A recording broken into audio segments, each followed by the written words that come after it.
आप सभी को नमस्कार। एक अंतराल के बाद हम पुनः उपस्थित हैं। संदर्भ वही है, कवि, गद्यकार और अनुवादक अनामिका जी पर एकाग्र का। मित्रों, जब हम किसी रचनाकार पर एकाग्र करते हैं तो हमारी ओर से यही प्रयत्न होता है कि उसके अधिक से अधिक पक्षों पर बातचीत हो, उनसे जुड़े, उनकी रचनाओं से जुड़े लेखक भावक आए और अपनी बात रखें। तो आज अनामिका जी पर एकाग्र की यह 24वीं कड़ी है और इसमें हमारे साथ सुपरिचित कथाकार रजनी गुप्त जी उपस्थित हो रही है। मित्रों, वे अनामिका जी के कथा संसार में किस तरह उदात्तता और सौहार्द के तत्वों का समावेशन है, इस पर खास तौर से अपनी बात रखेंगे। और जब एक कथाकार दूसरे कथाकार पर कुछ कहने जा रहा है तो ऐसे में अनामिका जी के कथाकार की सोच पर, उनके सृजन में, खास तौर से उनके उपन्यासों में परंपरा और आधुनिकता के कथा संयोजन पर भी रजनी गुप्त जी कुछ कहेंगी। साथ ही इन दो समकालीन रचनाकारों के आपस के किस तरह के अनुभव रहे हैं, मिलना जुलना, एक दूसरे की रचनाओं पर टिप्पणियों को साझा करना आदि पर भी संवाद होगा। और जैसा कि हमारा फॉर्मेट है, कार्यक्रम के अंत में कुछ एक चित्र दिखलाएंगे, उसके बहाने भी इन दोनों रचनाकारों के परस्पर जुड़ाव को समझ सकेंगे। तो आइए अनामिका जी पर एकाग्र की इस 24वीं कड़ी में हम आज रजनी गुप्त जी को सुनते हैं। रजनी जी नमस्कार, हार्दिक स्वागत। नमस्ते नमस्ते। और ये जी बहुत खुशी मित्रों, की बात है कि आप जी जी जी इस तरह का एक कार्यक्रम बहुत लंबे समय से चला रहे हैं और ये बहुत खुशी की बात है, मतलब बहुत अच्छी बात है ये। आप कुछ कह रहे थे? जी जी शुक्रिया रजनी गुप्त जी।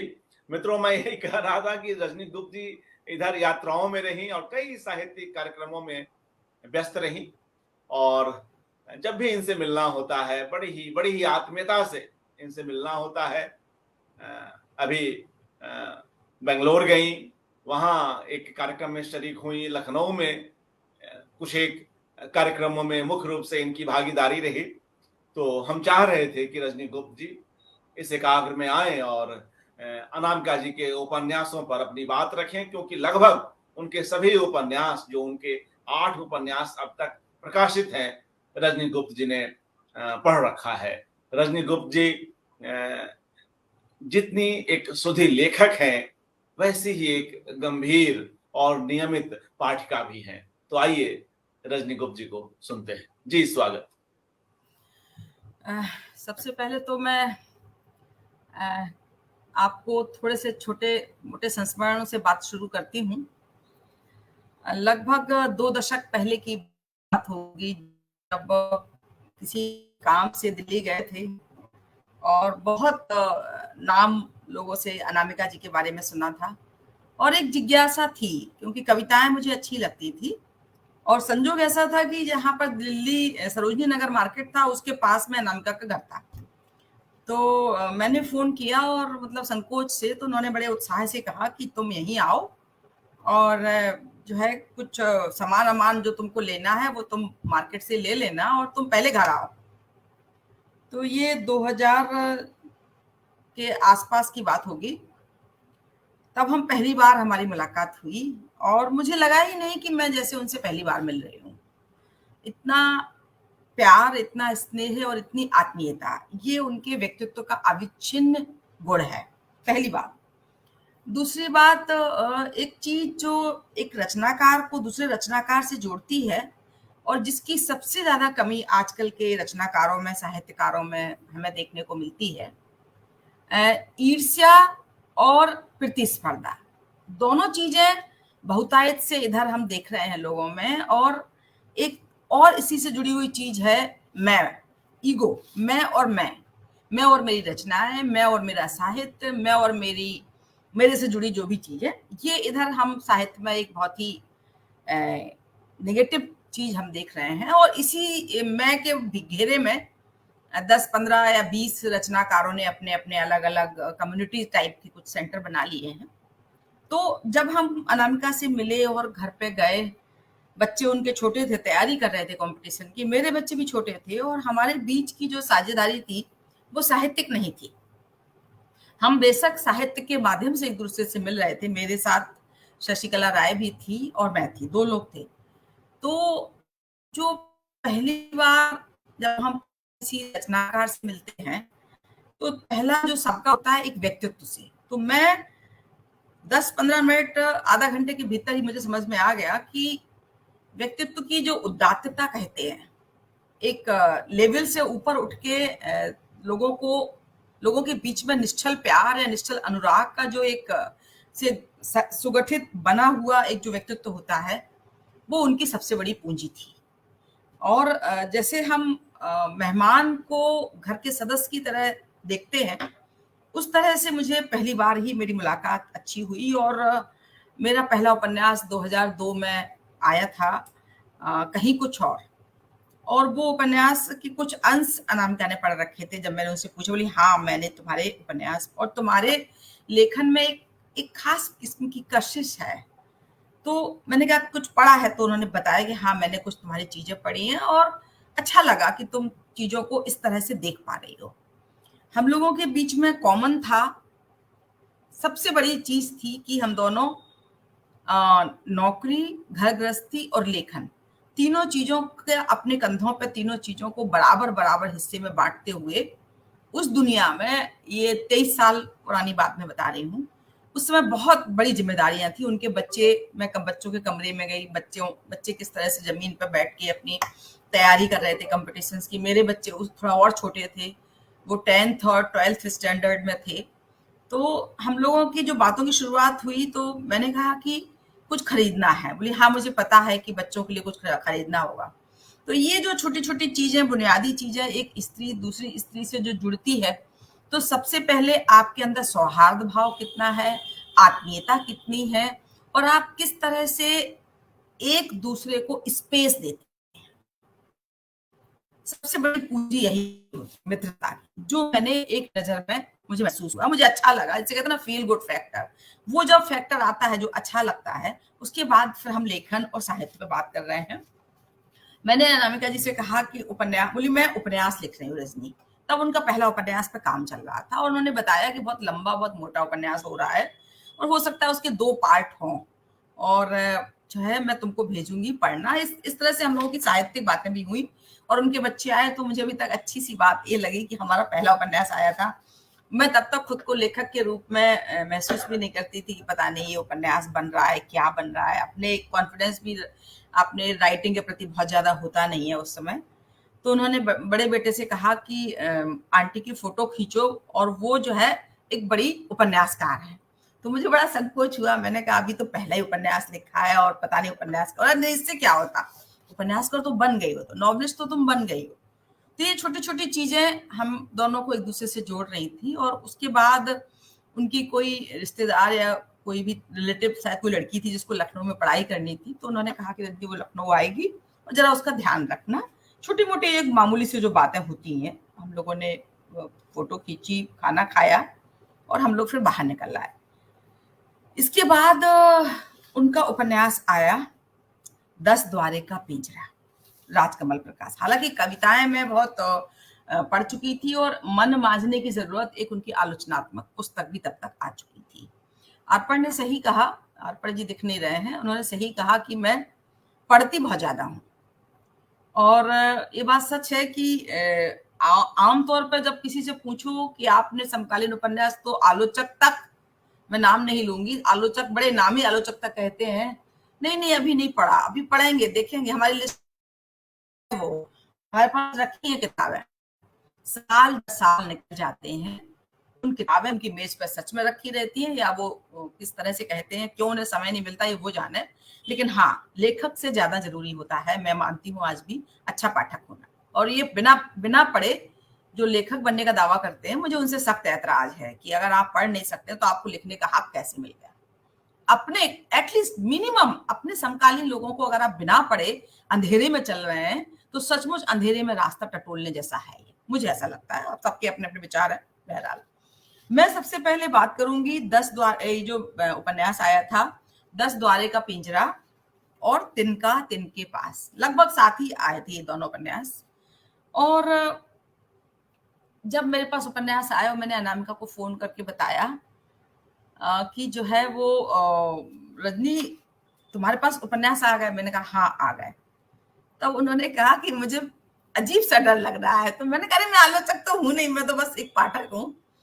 एक रचनाकार दूसरे रचनाकार को अपना प्यार का इजहार या एक सम्मान किस तरह बख्शता है कि उन्होंने कहा कि मुझे ऐसा लग रहा है जैसे कि एग्जाम दिया हो और कॉपी गई हो किसी के पास चेक होने के लिए।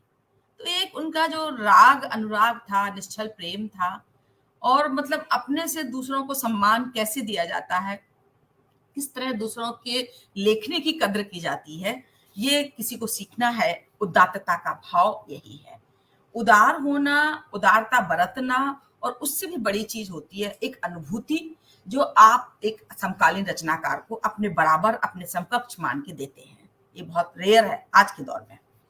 तो मैंने जब समीक्षा उस उपन्यास की लिखी थी तो मेरी एक दोस्त है गढ़वाल श्रीनगर यूनिवर्सिटी में, इंदु पांडे। तो मैं इंदु की लाइन से मैंने शुरू किया था कि ये कैसा साहित्य लिखा जा रहा आजकल, जानती हो आज का साहित्य आम जन के बीच में पॉपुलर क्यों नहीं हो रहा ना। केवल टीवी इंटरनेट को दोष मत दो, इन सबसे ज्यादा जिस चीज ने नुकसान पहुंचाया है वह है रचना के भीतर आम पाठकों का कथा रस से तादात्म्य ना बैठा पाना।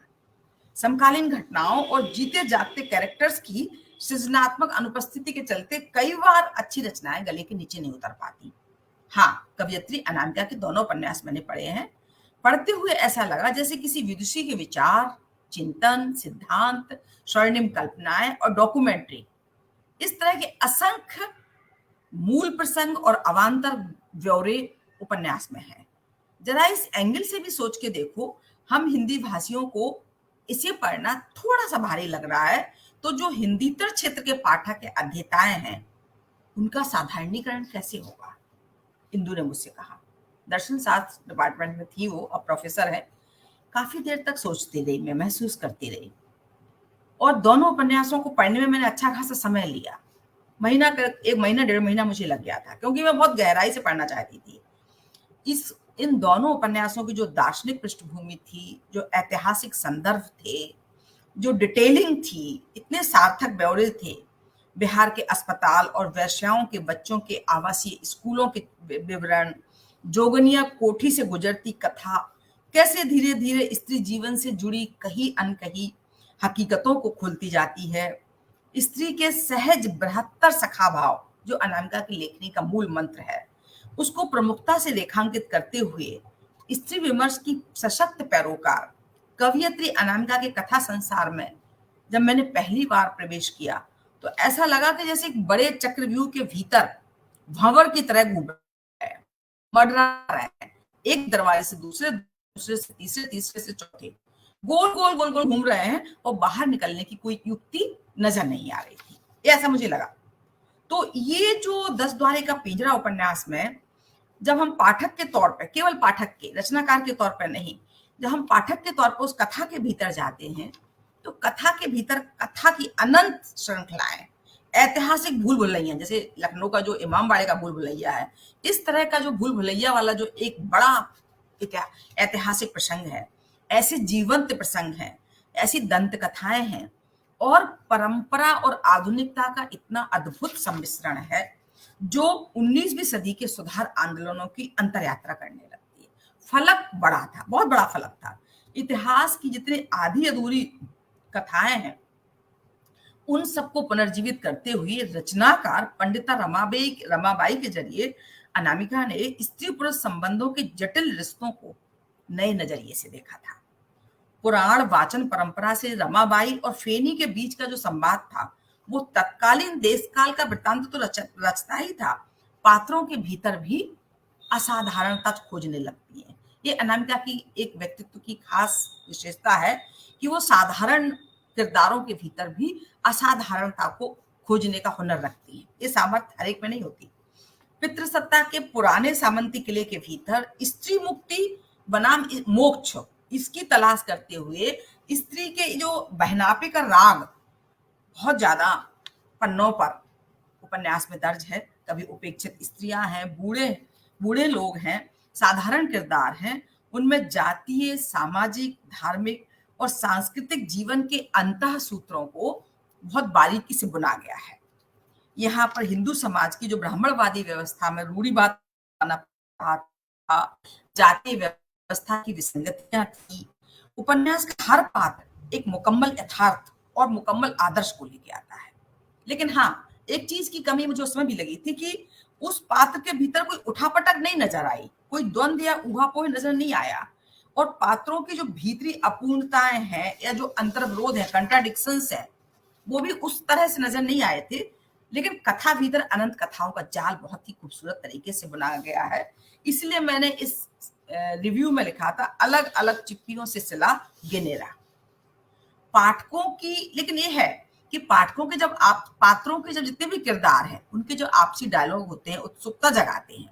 लेकिन कई बार क्या होता है कि वो एक साथ कई सारे पात्र जब अपने अपने तरह से बोलते हैं, अपना ज्ञान, अपना जो डायलॉग डिलीवरी है, जो सामाजिक जो साहित्यिक सांस्कृतिक एक्टिविटीज हैं, जो राजनीतिक, सामाजिक और पारिवारिक समस्याएं हैं, या जो समकालीन विमर्श है, लेखिका की साधिकार, सजग और तीक्ष्ण उपस्थिति जो किरदारों के माध्यम से आना चाहिए, वो जो डायलॉग है, वो जो वाक्य संयोजन है, वो जो वाग विदग्धता है, वाग विदग्धता का पुरजोर एहसास पड़ते हुए बार बार नजर आता है। हाँ, घटनाओं के जरिए जो कहानी बह रही है, धीमी बहती नदी की तरह, सरिता की तरह, वो जो धीरे धीरे घटनाएं बहती हैं, उसकी जो भाषा है वो बहुत ही ज्यादा प्रांजल है।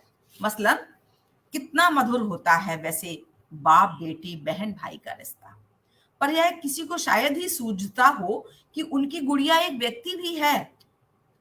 स्त्री को जो उन्होंने जिस तरह से कहा है ना कि कितना मधुर होता है वैसे बाप बेटी बहन भाई का रिश्ता, पर यह किसी को शायद ही सूझता हो कि उनकी गुड़िया एक व्यक्ति भी है, उसका सामाजिक और व्यक्तिगत विकास वैसा ही अपेक्षित है जैसे हाड़ मास के किसी और इंसान का। उसकी उपस्थिति सिर्फ अनुभूतिक उपस्थिति नहीं होना चाहिए, नहीं मानी जानी चाहिए। संकट उस पर भी टूट सकते हैं, और संकट कितना अकेला करता है, यह बाप भाई नहीं समझेंगे तो कौन समझेगा। संकट नहीं भी टूटे तो नैहर से बेटी का आदि भौतिक मानसिक जुड़ाव कैसा होता है, और वहां से उखड़कर वह खुद को कितना अधूरा महसूस करती है। ये कह के अनामिका ने यहाँ पर लड़की को, गुड़िया को एक व्यक्ति के रूप में, एक वैयक्तिक सत्ता के रूप में उसकी उपस्थिति की, कहीं ना कहीं उसकी उपस्थिति और उसको, उसके आधे अधूरेपन को उन्होंने बहुत ही संवेदनशील नजरिए से देखा है। ये सच है, चाहे अनामिका की कविताएं हों, लेख हो या उपन्यास हो। स्त्री पात्रों की जब भी निर्मिति उन्होंने की है, कहीं ना कहीं हर पात्र में स्नेह, ममता और वैयक्तिकता, इंडिविजुअलिटी, व्यक्तिक चेतना को धार दिया है। और उसके बाद जो प्रेम की परिकल्पना, जहां पर हम लोगों के बहुत सारे कथा संसार में जो सीमित प्रेम है, स्त्री पुरुष तक सिमटा हुआ, उस प्रेम की विराट उद्दातीकरण कर बैठ अनायास उनसे होता है। प्रेम के विराट उद्दातीकरण के वो पक्षधर भी हैं। ऐसे अधिसंख्य ब्यौरे उपन्यास के लगभग हर पन्ने पर दर्ज हैं, और ये उपन्यास की खूबी भी है। लेकिन चूंकि वो बाग के इतने दार्शनिक हैं, इतने सूत्रात्मक हैं, कि वो बहुत सारे प्रसंगों को एक तरह से संस्कृत निष्ठ, एक तरह से एक गठे हुए गझिन भाषा का है। वो जीवन के बहुत सारे प्रसंगों का समावेश करती है, और पुरानी और नई दुनिया की मोहक तस्वीरें भी चिपका देती हैं। लेकिन ये तस्वीरें विशृंखलित हैं, श्रृंखलाबद्ध नहीं है, और जो तस्वीरें ध्यान तो पाठकों का खींचती हैं, लेकिन अलग अलग, ऐसे लगता है इस उपन्यास में हर तस्वीर अलग अलग चल रही है। जीवंत तो है, लेकिन अलग होने के बावजूद एक सूत्र में गुथे रहने का अभाव, कई बार ऐसा लगता है कि अलग-अलग चल रहे हैं, एक सूत्र में गुथे नहीं है, और वो जो पाठक का मन होता है, जो रचना के जादुई प्रभाव में एकदम जादुई गिरफ्त में आ जाता है, एकदम पढ़ते उसे लगता है कि सब कुछ एक सूत्र में बंधा हुआ होना चाहिए। तो ये जो कुशल संपादन की जरूरत थी इस उपन्यास में, और जितने भी मार्मिक प्रसंग हैं, जितने भी उसके बारीक रेसे हैं, उनको पकड़ने के लिए थोड़ा सा रचनात्मक धैर्य भी, और थोड़ा सा रुक के, ठहर के, एक ऑब्जेक्टिव नजरिए से चीजों को देखना, ये चीज मुझे लगी। और मैंने अनामिका से कहा कि मुझे जो है ये उपन्यास अच्छा लगा, लेकिन थोड़ा अच्छा और हो सकता था। तो ये मेरी लंबी बात हुई उनसे, और वो इस बात से सहमत थी पूरा ध्यान से। जब भी कोई रचना हम पढ़ते हैं, और पढ़ने के बाद जब हम अभी हाल की बात है, आईना साज उपन्यास मैंने पढ़ा, और मैंने कहा मुझे याद है मैंने अनामिका को फ़ोन करके कहा कि स्वेटर बहुत अच्छा बुना है, लेकिन कभी-कभी ऐसा ज़रूर लगता है कि स्वेटर की साइज़ कुछ गड़बड़ हो गया। तो वो हँसने लगी। बोली, बहुत अच्छे से उपमा देके तुम बता रही हो। मैंने कहा नहीं, उपमा नहीं है। आईना साज उपन्यास एक मध्यकालीन हिंदुस्तान में जन्मे अमीर खुसरो की सृजनात्मक यात्रा का अंदरूनी और बाहरी हिस्सों की गहनता से पड़ताल करने वाला, मुझे लगता है मैंने हिंदी का ये पहला उपन्यास पढ़ा है। अंदाज एकदम सूफियाने अंदाज में रची बुनी शायरी और सृजनात्मकता के कई छोरों पर बहुत ही सहजता से पहुंचने के लिए आईना साज पढ़ना पड़ेगा। इसमें इतनी कुशलता से अमीर खुसरो के जीवन को आत्मकथात्मक अंदाज में बुनने की कोशिश। बेशक अमीर खुसरो की चेतना को जब वो आत्मसात करती हैं, उसके मर्म को पहुंचती हैं, औपनिवेशिकता के ताने-बाने में उन सारी चीजों को गूंथना आसान नहीं था। लेकिन कथाकार अनामिका ने अमीर खुसरो के ऐसे पहलुओं को उभारने की कोशिश की है। राजनीतिक पृष्ठभूमि लाई है वो, सामाजिक विषमता से जुड़े तत्कालीन उस समय की पारिवारिक संरचना, मतलब उस समय उस देश काल में 1298 की बात है, 1298, उस जमाने की राजनीतिक पृष्ठभूमि, उस समय उस दौर का समय, समाज, पारिवारिक व्यवस्था, और वो भी अलग कम्युनिटी का अमीर खुसरो, उनकी पत्नी, उनके बच्चों के जीवन की छानबीन करते हुए कथा भीतर अनंत कथाओं को बुनना ये मुश्किल काम था। निजाम पिया की निगाहों के साए तले गुजरते वक्त को साक्षी भाव से देखते हुए किरदार की चेतना के कई दबे ढके पहलुओं को अपनी सोच की सीमा, सामर्थ्य और प्रचुर कल्पना शक्ति के सहारे अनामिका ने बहुत ही खूबसूरती से उकेरे हैं। और जो छवि उनकी है किरदारों की, अनामिका की नहीं, किरदारों की जो छवि है, उस छवि को नए सिरे से एक नए झटके के साथ खोलती है। ये उनकी पहल है।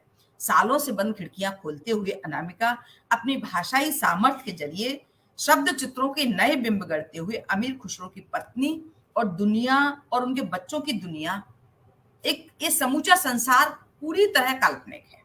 क्योंकि ये उनकी पत्नी, अमीर खुसरो की पत्नी महरू भी शायरा थी, जिसके बारे में खुसरो कहते हैं, कुछ तो कर गुजरेगी महरू, पर ऐसी मीठी बगावत करेगी शायरी, फिर से शुरू करके ऐसा नहीं सोचा था। तो यहाँ पर उन्होंने स्त्री पुरुष संबंधों के संकेत सूत्र में अपनी बात कही है। कुछ तो कर गुजरेगी महरू, पर ऐसी मीठी बगावत करेगी शायरी, फिर से शुरू करके ऐसा तो हमने कभी सोचा ही नहीं था। तो यहाँ पर पति पत्नी एक शायर शायरा और पति पत्नी के बीच के द्वंद्व को, बीच की जो रिलेशनशिप है और जो जटिल होते रिश्ते हैं, उसके बारे में बहुत ही अच्छे से यहाँ उन्होंने लिखा है। तरक्की पसंद शायर की पत्नी को शायरी करते देखना एक नया तजुर्बा था, जिसे अनामिका ने नए ढंग से गढ़ा है। चूंकि ये पूरी कथा आत्मकथात्मक ढंग से बुनी हुई है, इस कथा में किरदार के मुख से कई सारी स्वीकारोक्तियां हैं और कथ्य को पुख्ता आधार देते हैं।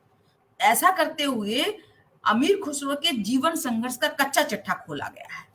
बहुत ही साहसिक काम था ये। 5 बच्चों की परवरिश की चिंता मुझे फिर से शाहों के दरबार में ले गई। पर जब किसी शाह से मेरा मन टूटा, तो उससे सदा के लिए घर का रुख करता।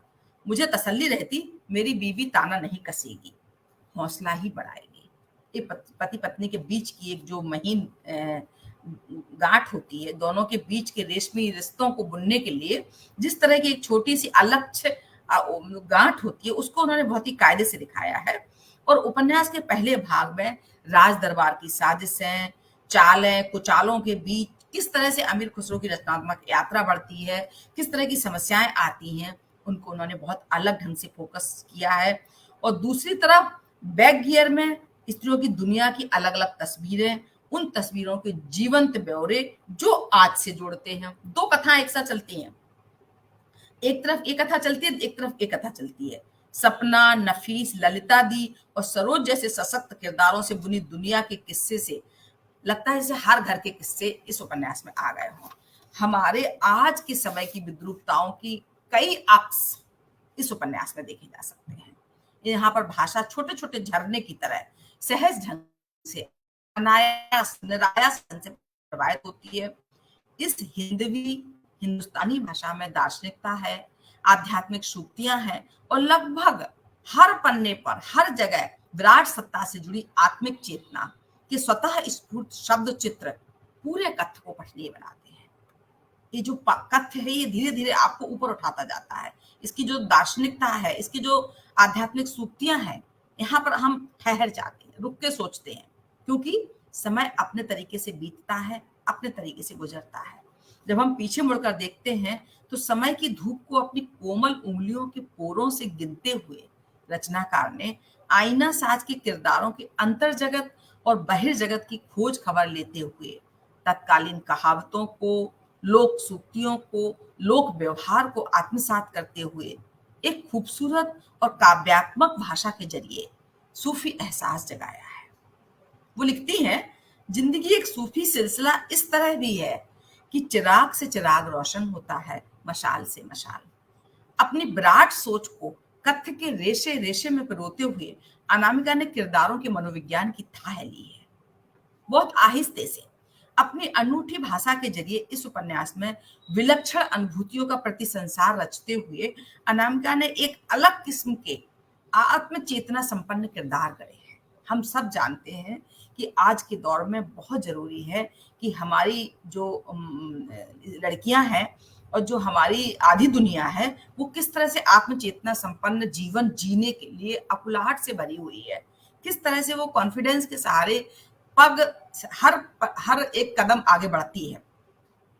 इस तरह से उन्होंने पाठकों को बृहत्तर दुनिया की सैर कराते हुए इंसानियत का जज्बा ये उपन्यास पैदा करता है, जो उनके व्यक्तित्व का भी मूल है। अनामिका के व्यक्तित्व का भी ये मूल है।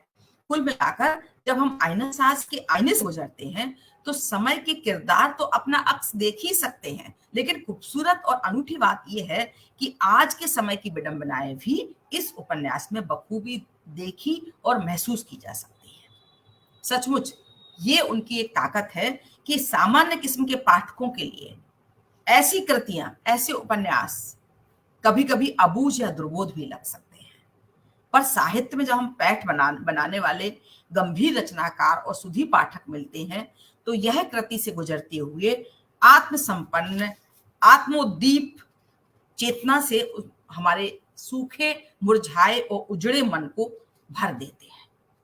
आईना साज ऐसा विश्वास जगाता है कि केवल किताबों में ही नहीं, जीवन में भी अगर हम अपने मन को, दिलो दिमाग को तुच्छताओं से ऊपर उठा के ले जाएं, एक बड़ी दुनिया की तरफ देखें, तो ये जो अनुभव का आकाश है, अनुभव के आकाश के सहारे जब हम विमर्श के पन्ने पलटते हैं तो ये जो सूखापन है जीवन का, ये थोड़ा सा हम हरा भरा कर सकते हैं। एक चीज मैं और कहना चाहती हूँ, एक हमने उनकी किताब पढ़ी थी, मन मांझने की जरूरत, उस पर भी हम बात करेंगे।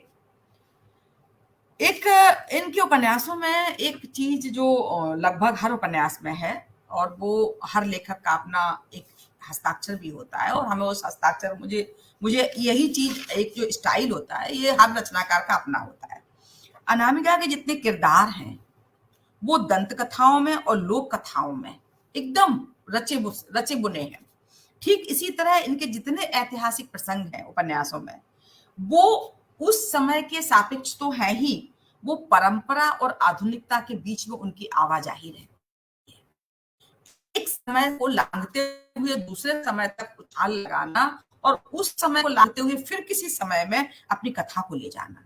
तो इनका जब तिनका तिनके पास उपन्यास से हम गुजर रहे थे, तो 19वीं सदी के सुधार आंदोलनों की अंतरयात्रा ये कथा करती है और इतिहास की अधूरी तस्वीरों में वो अपने तरीके से रंग भरती है। एक पंडिता रमाबाई के जरिए स्त्री पुरुष के जटिल रिश्तों को जब फिर से संस्कारित करती हैं, तो परंपरा से अंतः सूत्रों को ढूंढने की कोशिश करती हैं। पुराण वाचन परंपरा से आई रमाबाई और फैनी के बीच का जो संवाद है, वो इनके उपन्यासों में उभर कर आया है। दूसरा क्या है, स्त्री के जीवन को लेके जो अनामिका की सोच है या जो यूनिवर्सल सिस्टरहुड जो इनके उपन्यासों में आया है, तो जो 19वीं शताब्दी के सुधार आंदोलन थे, उसमें सुधारवादी आंदोलनों की पृष्ठभूमि का जो लंबा चौड़ा आख्यान है, वो परंपरागत किस्सा गोई की प्रचलित पटरी से उतरकर कभी कभी ऐसा लगता है कि जैसे उसमें इतनी सारी चीजें आ गई हैं कि वहां पर आसपास चीजें बिखरने लगती हैं। मतलब वो जैसे एक, अगर हम बहुत असाहित्यिक भाषा में बोले तो कहीं का ईंट कहीं का रोड़ा, ऐसा लगता है। कई बार पढ़ते पढ़ते ऐसा लगता है यहाँ हिंदू समाज के ब्राह्मणवादी रूढ़िवाद भी आ जाएगा, स्त्री पुरुष समानता, स्त्री अस्मिता से जुड़े अंतर्विरोध भी आ जाएंगे। तो जब हम इतिहास में जाते हैं तो स्त्री संघ की बात उभर के आती है। उपन्यास के जितने भी पात्र हैं, अक्सर हर पात्र मुकम्मल आदर्श लेके आते हैं। मुझे यहाँ ये कहना है कि जीवन में हताशा, पराजय, निराशा या जिसे हम कहते हैं ना मन का म्लान होना, या बहुत बहुत सारे ऐसे मौके आते हैं कि जब किरदार जीवन में बहुत दुखी होकर बैठ जाते हैं, हताश होकर बैठ जाते हैं। तो लेखिका जब कथा की अगली कड़ी अफसानाबाई, ढेलाबाई, काननवाला, मतलब जो स्त्री मुक्ति का यूटोपिया भवन वो बनाती है, शारदा भवन, तो उनके सारे सपने यहाँ पर आके खत्म हो जाते हैं। ये अच्छी बात है कि जब वो आम जन के भीतर मनुष्यता और मानव गरिमा के साथ सकारात्मक शक्तियों का उत्खनन करने लगती हैं, ये सही है। लेकिन एक सवाल हमारे मन में पैदा होता है, क्योंकि जीवन इतना सरल होता नहीं है, हो भी नहीं सकता है। लेखिका अपने तरफ से पात्रों को विखंडित करने की जगह, जैसे पात्रों के जीवन के टुकड़े टुकड़े हैं ना, खंडहर की तरह, एक टुकड़ा यहाँ है, एक टुकड़ा वहां है, पाठक बार बार जूझ रहा है, गिर रहा है, उठ रहा है, फिर गिर रहा है, तो उसकी जो पराजय, उसकी हताशा, वो भी जरूरी हिस्सा है। मुझे ऐसा लगता है वो बहुत जरूरी हिस्सा है। आंसू, रुदन, दुखी होना, एक तनाव, एक जो तनाव होता है ना, जैसे मतलब बिना किसी संघर्ष के, बिना किसी तनाव के जीवन चल ही नहीं सकता। मतलब मुझे ऐसा लगता है कि इस उपन्यास में उनके किरदारों में आदर्श सपनों की सुनहरी चादर उड़ाई गई है, चाहे वो घसियारा हो या ढेलाबाई, काननबाई या फिर रमाबाई का मुक्ति मिशन। स्त्री संघ के ये स्वर्णिम सपने बेशक नैतिक साहस जगाते हैं, लेकिन मुक्ति के लिए क्या केवल इतना करना पर्याप्त होगा?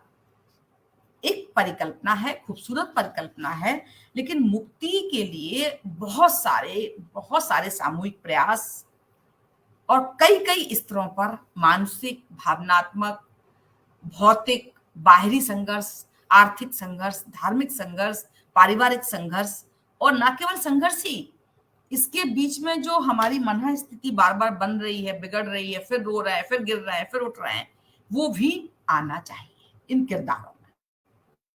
कथा का जादू सम्मोहित करता है, तथ्य की विविधता और व्यापकता भी बहुत ही जबरदस्त है, और कल्पनाशीलता तो डेफिनेटली बहुत ही प्रचुर है। शिल्प का अंदाज नया है, और सबसे खूबसूरत जो मुझे लगा, लोगों को क्या लगा नहीं पता, सूत्रात्मकता से गुथी हुई भाषा की विविधता। इतने सूत्र हैं एक एक लाइन के, जीवन से जुड़े इतने गहरी गहरी लाइनें हैं, दार्शनिक लाइनें हैं कि जो उपन्यास के विजन को बड़ा करती है, किस्सा गोई को आधार, व्यापक आधार देती है। बेशक उनकी सरस भाषा, और चूंकि कवि हैं तो वो काव्यात्मकता, वो विचार संपदा जो कथ्य को बढ़ाती है, और गहन अनुसंधान से गुथे कथ्य। ये जो कथ्य इतना ज्यादा गहन अनुसंधान है कि जो स्पॉन्टेनियस फीलिंग होती है ना, स्वतः स्फूर्त भावना, मतलब एकदम स्पॉन्टेनियस जो होती है, वो थोड़ा थोड़ा कम है, उसका अभाव खटकता है, मुझे ऐसा लगता है। एक बतौर उपन्यासकार जो मैं कह रही हूँ कि जो गहन अनुसंधान कथ्य में एकदम गुथा हुआ है, सघन विचार तो हैं, भावनाएं भी हैं, श्लोक हैं, कविताएं हैं, लोक धुनें हैं, लेकिन इनकी अति प्रचुरता है, अतिशयता है। इसकी वजह से कभी-कभी सामान्य पाठक को कथारस, सामान्य पाठक का कथारस बाधित होता है। कई बार बहुत ही मतलब कठिन शब्दों का प्रयोग जो लोगों को लग सकता है, वैदिक ऋचाएं, धर्म अध्यात्म को लेकर किए गए विशद विमर्श, शास्त्रार्थ टाइप का स्वतंत्र विमर्श की शक्ल पन्ने दर पन्ने बढ़ता चला जाता है। सवाल उठता है, गहन विमर्श के लिए उपन्यास जैसे ताने बाने की क्या वाकई जरूरत थी? हालांकि जरूरत है, मैं इससे इनकार नहीं कर रही हूँ, लेकिन कभी कभी जो बीच बीच में लंबा लंबा चलता है वो थोड़ा सा बोझिलता बढ़ाता है। विमर्श से जुड़े कई पन्ने पलटकर कथा की उत्सुकता बढ़ती है। हम आगे पन्ने में जाते हैं जहां कानन बाई की नानी ढेलाबाई ना किरदार बहुत ही जीवट और खुदमुख्तार हैं। लोहा सिंह, हलवंत सहाय, कवि महेंद्र मिश्र, जिनके बीच में बहती कथा मुकम्मल कथा रस से संवर्धित होकर बतरस परंपरा, ये जादू है इस उपन्यास का। बतरस परंपरा की गलबहियां डाले उन्मुक्त भाव से, जैसे हिरणी बह रही हो, विचर रही हो कोई हिरणी, वैसी चटक भाषा के सहारे ठहर ठहर कर कभी आगे, जैसे हिरणी होती है ना, कभी वो पीछे मुड़ती कभी आगे जाती है, तो ये कथारस इसी तरह का है। और ऐसे कोई ठिमकती हुई बच्ची होती है ना, छोटी बच्ची, वो धीरे धीरे लय में जाती है, ढिम ढिम ठिमकते टिमकते हुए, वैसी भाषा है। और जोगनिया कोठी की तवायफों के गुप्त संगठन, उनमें शमीम पुतली, अफसाना बाई, ढेला बाई, मिसिर जी, यानी पात्रों के खुरदरापन, पात्रों की जीवंतता, पात्रों को इतिहास से जोड़ना, उसके बाद बृहत्तर संदर्भों को, राजनीतिक संदर्भों को ले आना, उन बृहत्तर संदर्भों से जोड़ते हुए प्रेम की उदात्तता का निसंगता पूर्वक, यानी तटस्थता से वर्णन करना, ये बहुत मार्मिक असर छोड़ता है। क्योंकि प्रेम अनामिका के यहाँ वैसा प्रेम नहीं है। इनका प्रेम और सहजात स्नेह के जो बारीक रेशे हैं, कथा उसी में गुथी हुई है।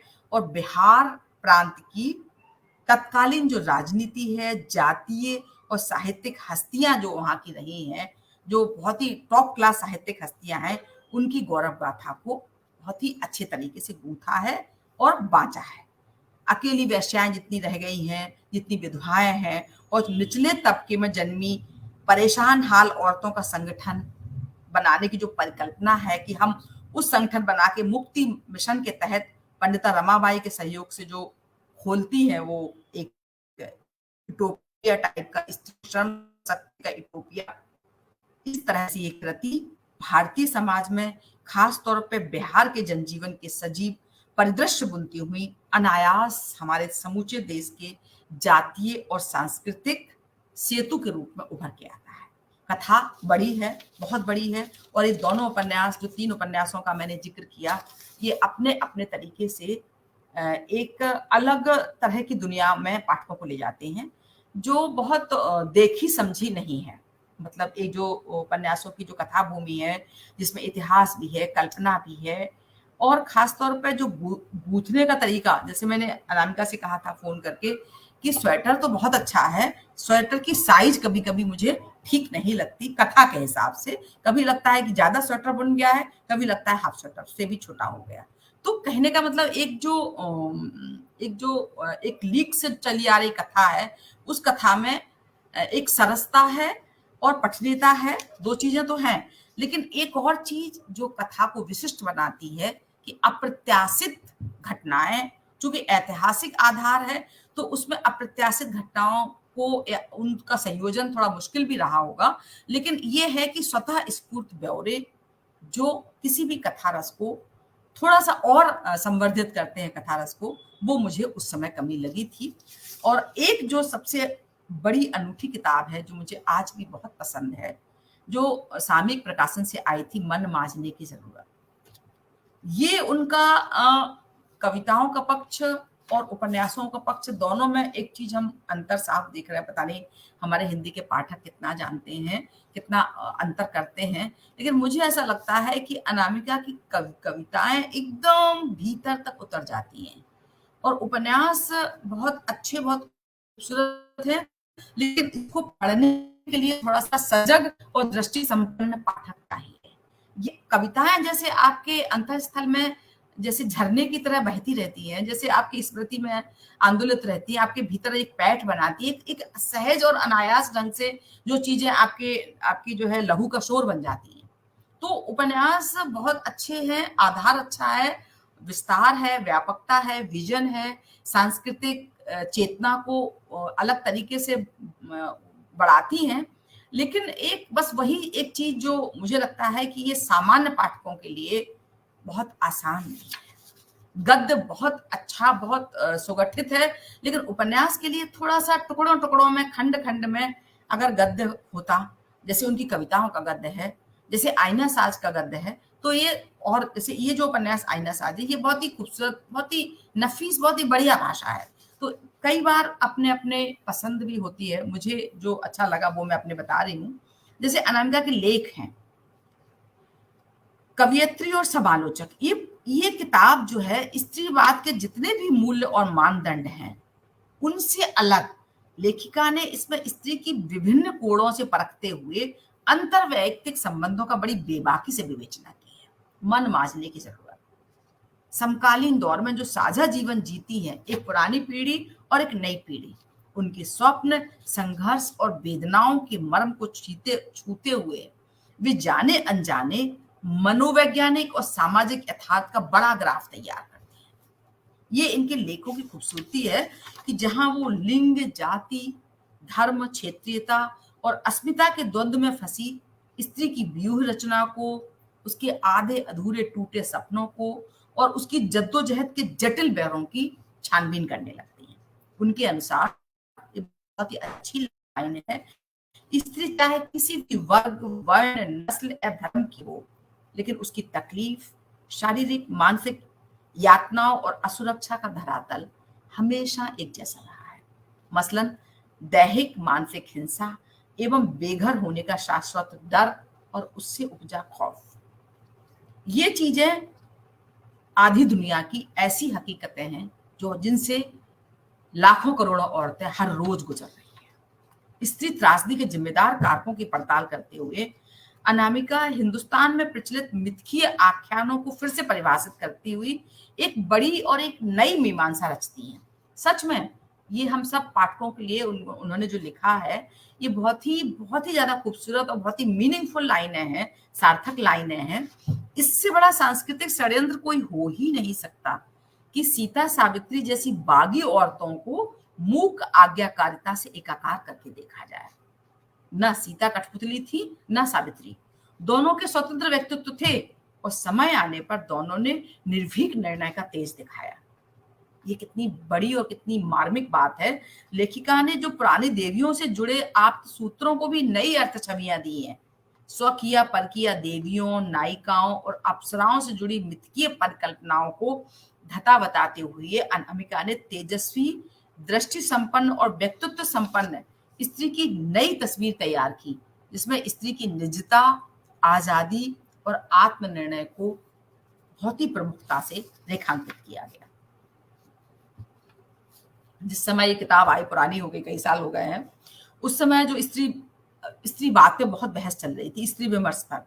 तब उस समय लेखिका अस्मिता आंदोलन जितने भी चल रहे थे, स्त्री की आर्थिक स्वतंत्रता, स्त्री पुरुषों के बीच में जो फासले बढ़ रहे थे, उसके साथ साथ समाज के मूल्यों, मानदंडों की गठरी ला दे स्त्री के अंतर्विरोधों पर भी वो कई बार सवाल उठाती है। पुरुष वर्चस्व का विरोध करती स्त्री की समस्याएं वैश्विक धरातल पर, न केवल राष्ट्रीय बल्कि अंतर्राष्ट्रीय धरातल पर भी लगभग एक जैसी है। बलात्कार, यौन शोषण, संपत्ति पर अधिकारों को अमल में लाने के लिए आने वाली व्यवहारिक अड़चनें और परिवार में स्त्रियों की उपेक्षा, प्रताड़ना, ऐसी समस्याओं का हल कानूनी मकड़जाल से संभव ही नहीं है। लेखिका ने ऐसे सरस वाक्यों, शब्दों का चयन किया है जिसमें उनका जो विट है ना, विट, वो कथा रस को चारों तरफ बढ़ा देता है। मतलब ये जो किताब है, इस तरह के जो लेख हैं जो आप सबने पढ़ी होंगे, तो ये उन्होंने ये बहुत जो है नई स्त्री का साथी कैसा हो, ये इसकी परिकल्पना हम सब करते हैं। लेखिकाओं को इसकी खास चिंता है कि आज के दौर में पुरुषों में एक ऐसा भी वर्ग पैदा हो गया है जो इन सवालों से टकराता है। उनमें भी नई स्त्री को गुइया यानी सहेली यानी सखा बनाने का मादा देखती हैं। मगर इस पुत्र सत्तात्मक व्यवस्था में कितने प्रतिशत पुरुष ऐसे मिलेंगे जिनका स्त्री संबंधी नजरिया दोस्ताना होगा? बेशक ऊपरी चकाचौंध बड़ी है, पर क्या उनकी अंदरूनी दुनिया भी जगमगा रही है? शायद नहीं। ये जो समस्या है, ये जो चीजें हैं, ये जो समकालीन स्त्रीवाद के नए बदलते चेहरे हैं, उनको पढ़ने की वो कोशिश करती हैं। स्त्री के तन की और मन की द्रूह संरचना पर कई तरीके से फोकस करती हैं और जो वर्जित बीहड़ में जितने भी झाड़ झंकार फैले हैं, उनको साफ करते हुए बड़ी निरपेक्षता से विश्व भगनेवाद की मुहिम छेड़ने में सफल हुई हैं। वो इन दिनों स्त्रीवाद, लेकिन चूंकि स्त्रीवाद को बहनापे से भी आगे ले जाने की तलब जगने लगी है, तो आधुनिकता की चपेट में विश्व स्तर पर जिस तरह से पूंजीवाद बढ़ा है, क्या वो वाकई आजाद हुई है? इस अर्थ केंद्रित दौर में स्त्री कमोडिटी की तरह कठपुतली बनती गई। यानी आजादी स्त्री की अंदरूनी दुनिया का सच नहीं है। ऐसे में आर्थिक आत्मनिर्भरता के बावजूद स्त्री की आजादी पूरा भ्रम साबित होती है। यौन स्वतंत्रता बनाम दैहिक स्वायत्तता और अविवाहित मातृत्व या अविवाहित सहजीवन से उपजती जितनी विडंबनाएं हैं, जितनी जटिल दुश्वारियां हैं, उनसे रूबरू होना है स्त्री विमर्श को। तो इस तरह से अस्मिताओं के वृत्त की जो त्रिज्याएं हैं, जो जटिलताएं हैं, इन सबको शामिल करते हुए इस मन मांझने की जरूरत में आधी दुनिया की अधूरी तलाश को पूरा करते हुए उन्होंने व्यवस्था की जो सीखचे हैं, उनको तोड़ने की नई पहल की है। तो कुल मिला के एक तरफ उनका देशज यथार्थ है, आज का जो संक्रमणशील समाज की समस्याएं हैं, मामूली से मामूली औरत के भीतर जिस तरह की ज्वालामुखी जल रहा है, उफन रहा है, उसके बावजूद जो विस्थापन है औरत का, जो आदिवासी औरतें हैं, जो दलित औरतें हैं, जो राजनीतिक विस्थापन के चलते जो युद्ध हैं, दंगे हैं, ये तमाम अनगिनत जटिलताओं को उभारते हुए पश्चिमी नारीवाद के आईने में जब भारत की औरतों को वो देखती हैं, तब वो इन सब समस्याओं के बावजूद उनके भीतर मनुष्यता के प्रति जो आस्था डिगती नहीं है, या जो उनका जो आम स्त्री के प्रति जो उनका स्नेह है, या जो उनकी पूंजी है, जिसे मैंने पहले सौहार्द और उदात्तता का नाम दिया है, इन ऐसे टूल्स के सहारे उनकी रचनाएं बड़े स्तर पर समादृत होती हैं। और मुश्किल है कि वो ऐसे माहौल में जहां पर हम निराशा और हताशा के दौर में जीते हैं, ऐसी स्थिति में जब उनसे मिलते हैं और एक पॉजिटिविटी के साथ, एक स्त्री के नए व्यक्तित्व के साथ, जहां वो हताश ना होने या निरंतर अदम्य जिजीप्सा के सहारे स्त्री को आगे बढ़ने की उनकी लेखों में, उनकी रचनात्मकता में जो प्रेरक चीजें मिलती हैं, वो सच में मुश्किल हैं। और जो है बहुत सारी ऐसी बातें हैं जो रचनात्मकता से अलग भी हैं, और जो छोटी छोटी बातें हैं जो दो समकालीन रचनाकारों को एक दूसरे से जोड़ती हैं, वो कई सारे ऐसे प्रसंग हैं, ऐसी छोटी बड़ी बातें हैं। और जो एक व्यक्ति के रूप में और एक साहित्यकार के रूप में, दोनों में जो एक सौहार्द का भाव है, वो उनके लेखन में भी है और जीवन में भी है। वो गलतियों पर बहुत आहिस्ते से उंगली भी रखती हैं, एक सखा भाव के हिसाब से आपको सही और गलत की सलाह भी देती हैं, और इसके बाद बहुत धीरे से, बहुत आहिस्ते से अपनी बात कह के जैसे वो वहां से हट जाती हैं। तो एक जो अपना उनका जो अर्जित किया हुआ व्यक्तित्व है, वो मुश्किल तो है, लेकिन मुझे कई बार ऐसा भी लगता है कि चीजों से को बहुत ही आहिस्ते से, बहुत ही शांतिपूर्वक परे होके, अपने को वहां से डिटैच होके देखना और अपने चुने हुए रास्ते पर चलना, ये दोनों चीजों को साधते हुए उनकी रचनात्मक यात्रा हम सबके लिए स्पृहणीय है, प्रेरक है। और इन शब्दों के साथ मैं अपनी बात खत्म कर रही हूँ। और अर्पण जी से मैंने कहा था कि मुझे जितना कहना होगा वो मैं कहने के बाद अब अर्पण जी से मुखातिब हूँ। अर्पण जी, आप सामने आइए। जी, शुक्रिया रजनी जी इस वक्तव्य जी, के लिए। और मित्रों, हम सभी जानते हैं कि आज रजनी गुप्त जी ने अनामिका जी के उपन्यासकार पक्ष पर अपनी बात रखी और साथ ही उनका जो अपना एक आलोचक का जो पक्ष है, जो आलोचना से संबंधित उनकी कृतियाँ हैं, उनमें से भी कुछ एक कृतियों पर उन्होंने अपनी बात रखी। मित्रों, हमारी ओर से कोशिश होगी कि इस एकाग्र में अनामिका जी को हम पुनः आमंत्रित करें और जो उनके अब तक 8 उपन्यास हैं, उन पर भी सिलसिलेवार ढंग से हम स्वयं उपन्यासकार को भी सुने। एक उपन्यासकार की यात्रा भी इससे हम समझ पाएंगे। पर कौन सुनेगा? उनका पहला उपन्यास जो बाद में लालटेन बाजार के नाम से आया, उनका दूसरा उपन्यास मन कृष्ण मन अर्जुन, तीसरा अवांतर कथा, चौथा तिनका तिनके पास, पांचवा 10 द्वारे का पिंजरा, छठा बिल्लू शेक्सपियर पोस्ट बस्तर, सातवां आईना साज और आठवां तृणधरी ओट। इनमें से कुछ एक हाँ, उपन्यासों पर जी तिरंधा रोड पर चर्चा रह गई है, वो मुझे अच्छा लगा था। तिरंधा रोड पर चर्चा रह गई है और वो मैंने अभी खत्म किया है 1 हफ्ते पहले। बहुत अच्छा उपन्यास और इसमें मतलब पौराणिक संदर्भों को जो उन्होंने मतलब बहुत ही अच्छा, बहुत ही रोचक तरीके से नया वो दिया है, वो बहुत अच्छा लगा मुझे। ये मैंने पढ़ लिया था। आप जी बातें करिए। हाँ, जी, तो बस यही कोशिश है कि किसी तरह से एक रचनाकार का जो इतने आयामों में फैला हुआ सृजन संसार है, तो अलग-अलग सर्गों में, अलग-अलग खंडों में, अलग-अलग कड़ियों में उन पर चर्चा हो सके। 10 द्वारे का पिंजरा पर आज हमने रजनी गुप्त जी को सुना, कुछ आईना साज पर सुना। तो मैं एक हिस्सा 10 द्वारे का पिंजरा में से ही अपने मित्रों के लिए यहाँ पर पढ़ना चाहूंगा रजनी गुप्त जी। आप सभी जान ही रहे हैं और इसकी बात रजनी जी ने भी कही कि कैसे, और पूर्व के वक्ताओं ने भी यह बात रखी, राजेश जोशी जी ने, निशानाग जी ने और भी कई वक्ताओं ने, कि किस तरह से यह उपन्यास जो है रमाबाई और ढेलाबाई, ये जो दो अलग अलग शख्सियतें हैं, एक विदुषी हैं पंडित रमाबाई और दूसरी तरफ तवायफ ढेलाबाई, तो इनकी जिंदगी के जो तार हैं, उन तारों से कैसे यह पूरी कथा कही गई है स्त्री मुक्ति संघर्ष की। तो यह पूरा उपन्यास उस अनकही दास्तान को हमारे सामने कहता है। एक खास तरह से उसमें डॉक्यूमेंट्री को बनाने का शिल्प, उसमें आज की चीजें कही आती हैं जो शिल्प हम कमोबेश आईना साज में भी देखते हैं। तो इसी का एक हिस्सा रजनी जी मैं यहाँ पर मित्रों के लिए, चूंकि जब अंतरपाठ हो रहा है, उनके उपन्यासों का अंतरपाठ हो रहा है, तो क्यों नहीं उस पाठ को भी, उस टेक्स्ट को भी हम बीच बीच में सामने लाते जाएं। तो एक छोटा सा हिस्सा इसी 10 द्वारे का पिंजरा से पढ़ रहा हूं। डॉक्यूमेंट्री पंडिता रमाबाई, दृश्य 1 पढ़ता हूं।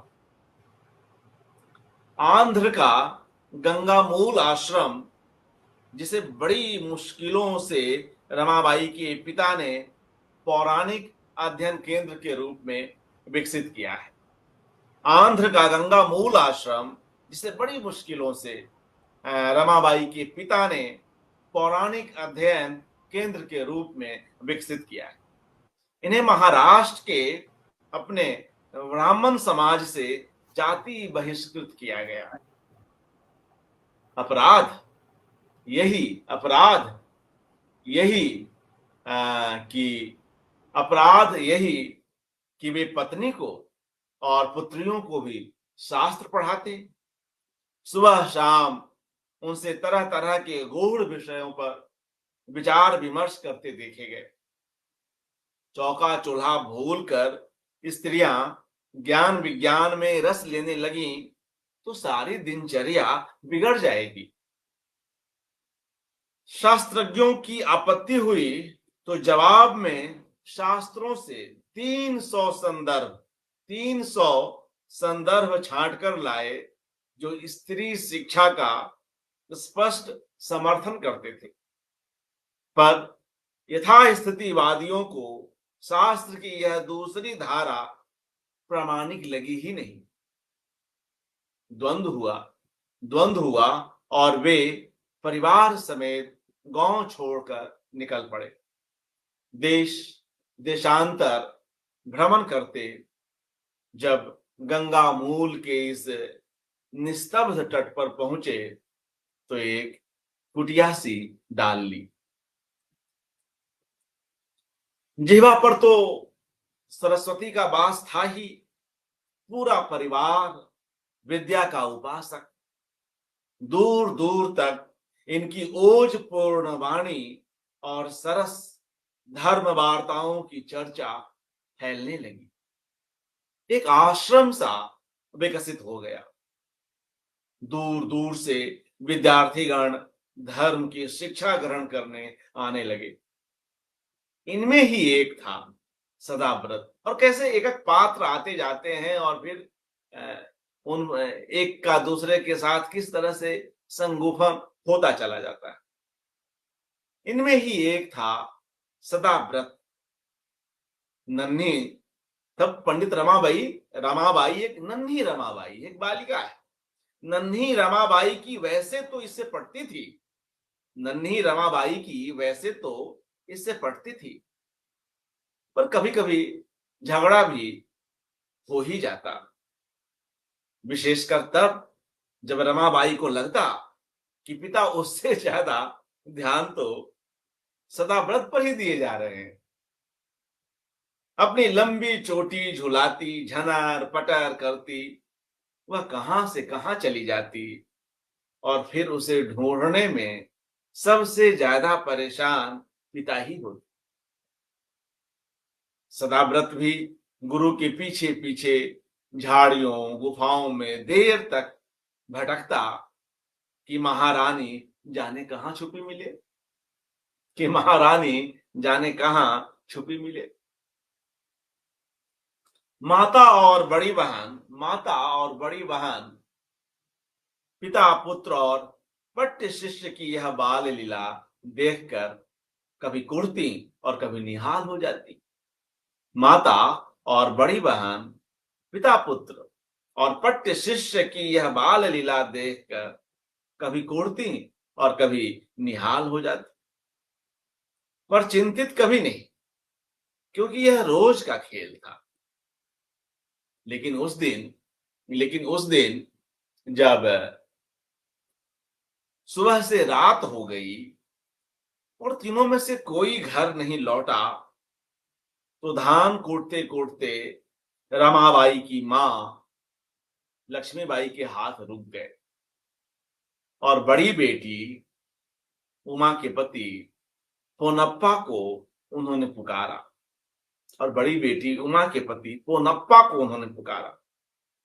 पोनप्पा गौशाला में घूरा तापता बैठा था। वहीं बैठे बैठे उसने अंगड़ाई ली और अलसाए स्वर में बोला, क्या है मां,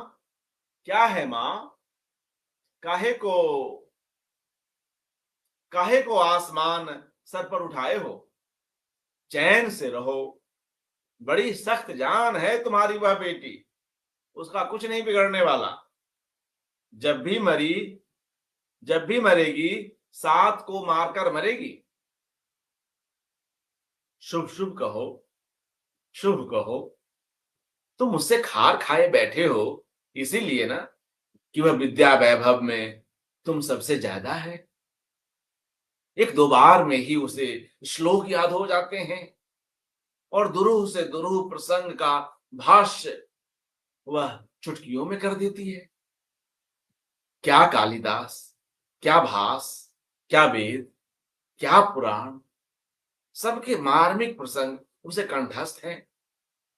और इन सब मनीषियों की भाषा उसकी भाषा को अपना आंचल ओढ़ाए हैं और इन सब मनीषियों की भाषा उसकी भाषा को अपना आंचल ओढ़ाए हैं। तेजस्वनी है या माननी है तो इसमें उसका क्या दोष? क्या ही अच्छा हो कि तुम मुझसे ईर्ष्या न करके उस पर मान करो। जैसे हम सब करते हैं। उसका भाई, उसकी दीदी, उसके पिता और मैं ही नहीं, उसके सारे संगी साथी, इस आश्रम के कीट पतंग, पशु पक्षी, पेड़ पौधे और सागर की ये उच्छल लहरें भी। किसी किसी पर प्रकृति ज्यादा कृपालु होती है, लेकिन इसे प्रकृति का अन्याय मानकर उस पर कुपित होना बेकार है।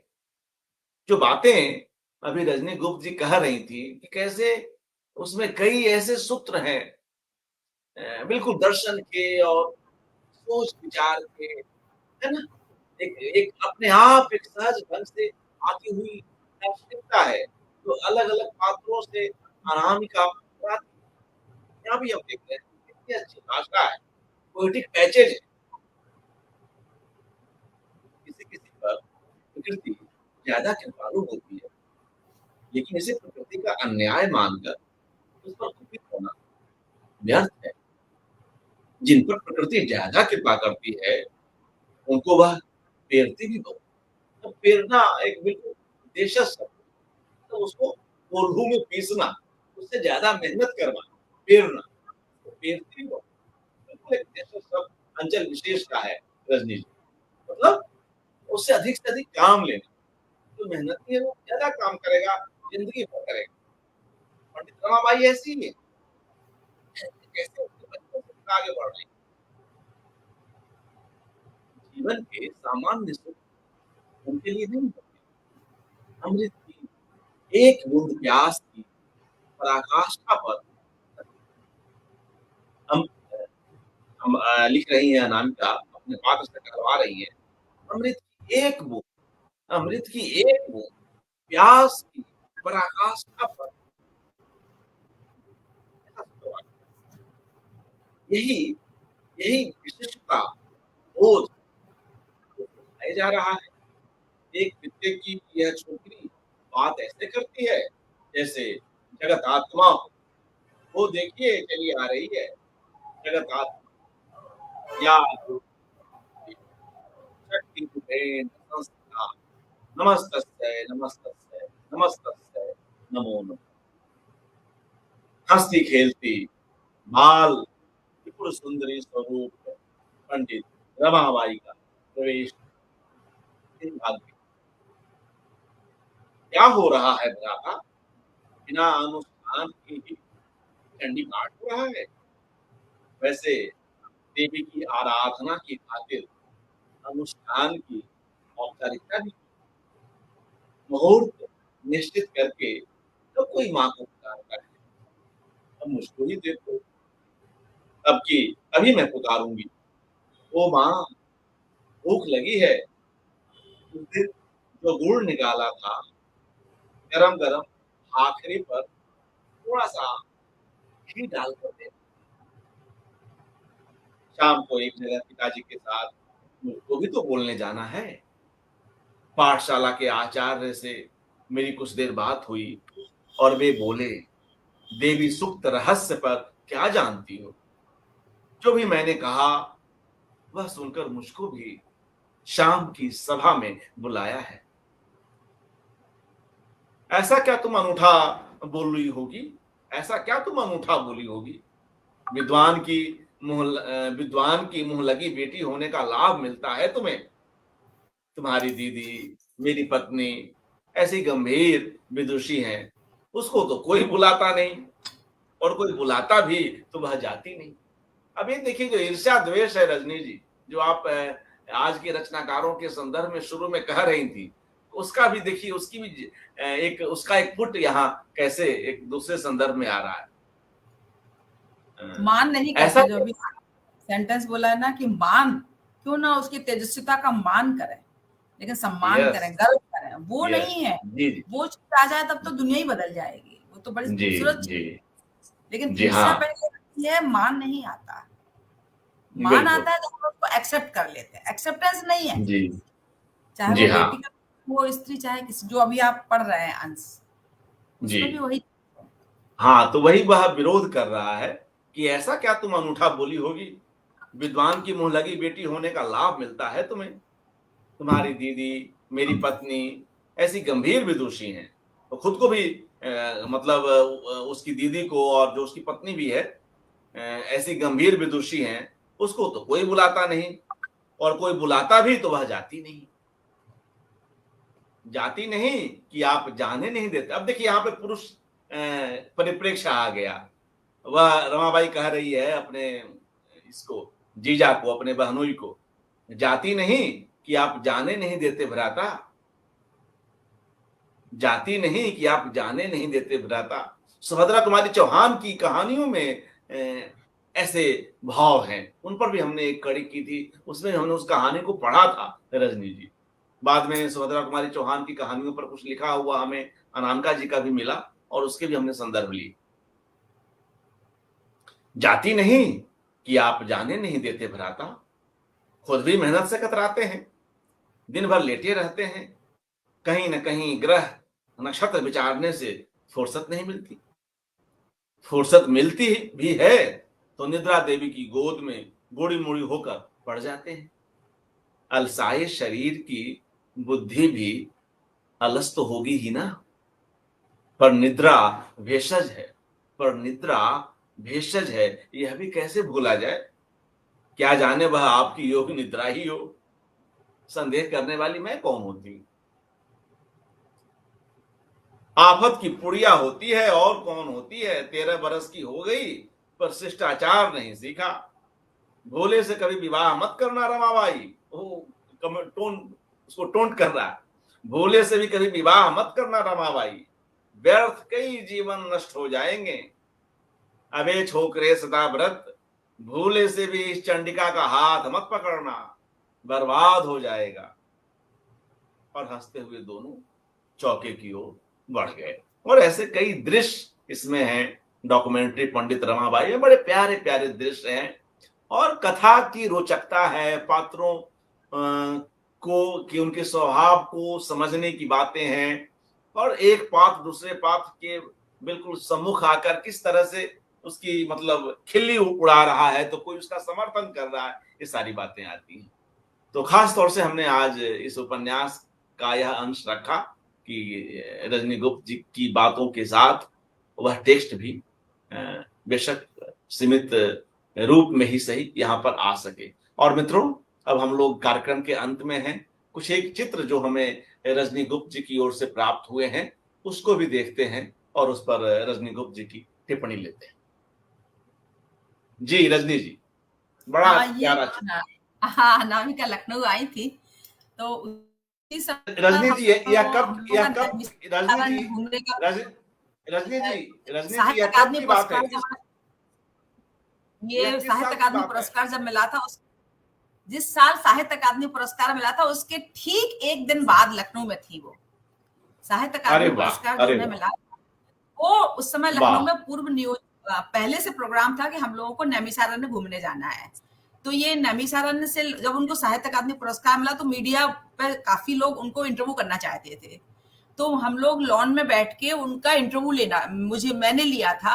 वो जो लगातार प्रेशर आ रहा था ना दूरदर्शन से, बिहार से, तो वो लेके मैं यहाँ लॉन में खड़ी होके उनका इंटरव्यू ले रही थी कि वो लोग इस पे अपनी नई जो जिस किताब पे मिला था उनको पुरस्कार, साहित्य अकादमी अवार्ड, तो वो उसका इंटरव्यू लेने हम लोग लॉन में थे ये। और दीपक शर्मा दीदी जो रचनाकार है, उनके घर भी हम लोग गए थे। और ये पहले से मतलब हम लोगों की प्लानिंग, नैमिषारण्य घूमने की प्लानिंग पहले से थी। तो ये शायद पिछले साल का ही 2 साल हो गए शायद साहित्य अकादमी को, 2 साल पहले का होगा है। जी। और कुछ एक चित्र देख लेते हैं इस अवसर पर।